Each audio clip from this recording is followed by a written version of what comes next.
ఇవన్నీ వాళ్ళని పిచ్చివాళ్ళని చేసే మాటలే తప్ప ఏమీ లేదు.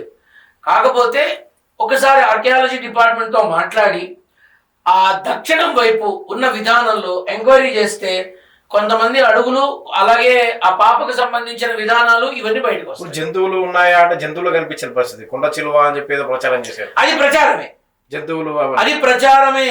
సహజంగా ఈ విష సర్పాలకి కానీ కొండ చిలువలకు కానీ ఏదైనా సరే ఒకటి మింగితే ఆ శరీరం పైన, అది జంతువు కావచ్చు మనిషి కావచ్చు, శరీరం పైన ఉన్నవన్నీ ఉమ్మేస్తుంది. అది మేక, గొర్రె, పొట్టేలు లాంటి వాటికి సంబంధించి ఆ గిత్తలని, వాటి పళ్ళని, కొమ్ములని ఉమ్మేస్తుంది.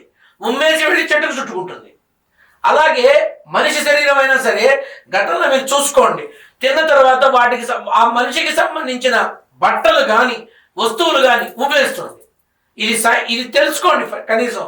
కాబట్టి ఇక అలా చెప్పేస్తే అయిపోతుంది అనుకుంటే తప్పు.